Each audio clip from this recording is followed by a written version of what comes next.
What are we doing here? And where are we gonna go? It's like we just woke up one morning and then it's welcome to the show. Don't ask any questions, just go with the flow. Make as much money as you can and try your best not to get broke. Copy everything you see on the TV, from the hairstyles to the clothes, and don't think too often, just do exactly as you're told. And if you ever get confused, then just turn towards the alcohol. You'll still hear your thoughts, then just turn up the radio as you learn to live a lifestyle of drugs, sex, and rock and roll. But in all honesty, I just need to know, is there more to the cycle than growing and getting old? Living and dying just to leave behind a happy home and a whole lot of property that somebody else is going to own. I just really need to know before the casket's closed, 'cause I'm not willing to gamble with my soul, nor am I ready to take any chances. These are just simple life questions and I'm just searching for some answers.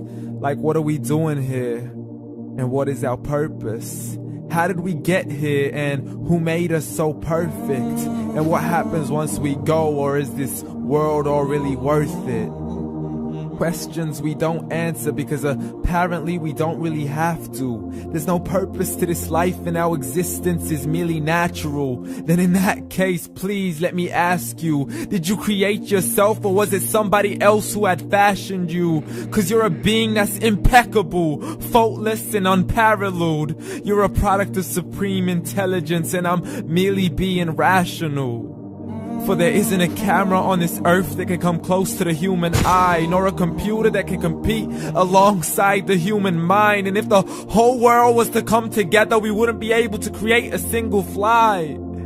So many signs, yet we still deny.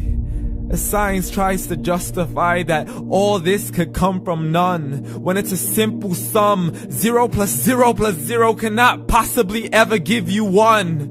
So from where did all this order come? For everything has its origins, a maker, a creator of its own. I mean, the only reason you're watching this video is because somebody had to press upload. So we can believe in the Big Bang, but I'd rather believe in He who caused it to explode. Allah, the creator of everything along with every single soul. The ever-living, the master, the only one who is in control. Unlike his creation, beyond our imagination. And no, he's not a man, nor does he have any partners in association. He's on his own. And no, he did not ever leave us alone. Just like every manufacturer, he left us with an instruction manual. The Quran and Islam, and I'm sorry to jump to conclusions, but it's the only one possible. The only definition of God is the one and only supreme being. It's logical, a book with 0 contradictions, with miracles that are both scientific and historical, all revealed over 1400 years ago. Like the detailed description of the human embryo. The descriptions of the human embryo in the Quran cannot be based on scientific knowledge in the 7th century. To the mountains as pegs holding firm the earth below, and the 2 seas that don't mix in a complete separate flow. To the planets in orbit, alternating night and day as they stay in flow. The expansion of the universe and the creation of everything from H2O. To the stories of the past and the preservation of Pharaoh. To identifying the lowest point in the land where Persia defeated Rome. The gushing fluid that created man in the glands between the ribs and the backbone. And not a word has changed, it's still the same. So please explain how all this was known over 1400 years ago. To a man who couldn't read or write, as he would recite whatever the angels spoke.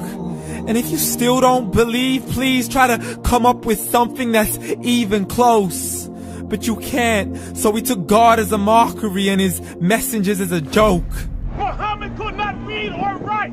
How's somebody who can't read or write gonna start a religion? Dismissed his scriptures as legends and tales of the ancient folk, as we live life according to our whims, desires, and hopes. saying this life is the only home we will ever know. We will live then die then simply turn to bones. YOLO! Correction, after the grass dies, the rain arrives and it regrows, and Allah promises to do the same thing to your very soul and bring you back from your very fingertips to your toes, as the all-seeing supreme being watches us so close, and we are surely being tested in our wealth, our health, and our self, and everything that we've been blessed with. So believe, for we will surely be resurrected and be brought back to our Lord and account for every single deed, as He hands us our books and orders us to read. From the bad to the good and everything in between. You yourself are sufficient for your own accountability, so don't be mad at me. You are the one who thought He wouldn't come back to me. I gave you a whole life long to search after me, but you were busy in all that which was temporary. So read, and glad tidings to all those who believed. And if you disbelieve, read. And don't let that day be the first day you find out what your life really means. Read.